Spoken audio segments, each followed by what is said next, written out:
माझा मनपूर्वक नमस्कार। विषय बोलतोय मी कोड क्रमांक 1084 विषय बोलतोय महिला सबलीकरणाची भारतीय परंपरा।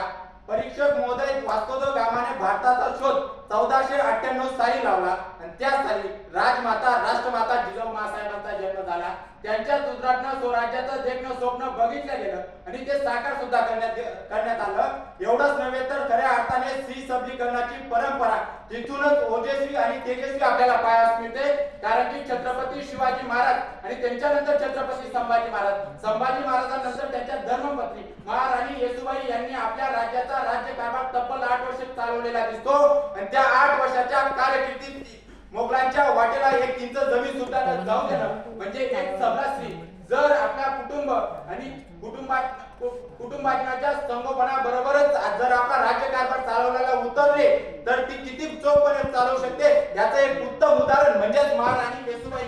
एवढंच नव्हे तर पुण्यश्लोक अहिल्यादेवी होळकरांचं नाव सुद्धा सबला स्त्री भारतीय सबला स्त्रियांच्या यादीत अग्रेसराने घ्यावं लागेल।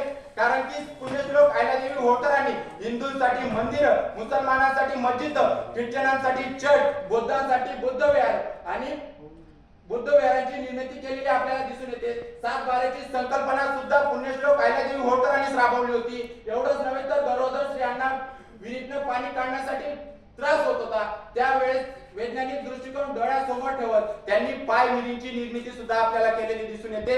देश 1947 साली स्वतंत्र झाला। या सर्व घटना झाल्या राजेशाही कारभारातल्या। देश 1947 साली स्वतंत्र झाला, त्यानंतर या देशामध्ये लोकशाही आली आणि आतापर्यंत आपण अनेक असे महान महिला पाहिल्या ज्यांनी सबलीकरणाची उत्तम उदाहरणे दिली। त्या क्रिकेट संघाच्या कर्णधार हरमनप्रीत कौर असो किंवा badminton player PV Sindhu, Sania Mirza अशा अनेक महिलांची उदाहरणे आपल्याला पाहायला मिळतात। परंतु यांनी मेडल किंवा राजांना जन्म दिलेला आपल्याला दिसतो। पण भारताच्या पहिल्या महिला पंतप्रधान माननीय इंदिरा गांधी यांनी बांगलादेश नावाच्या देशाला जन्म दिला।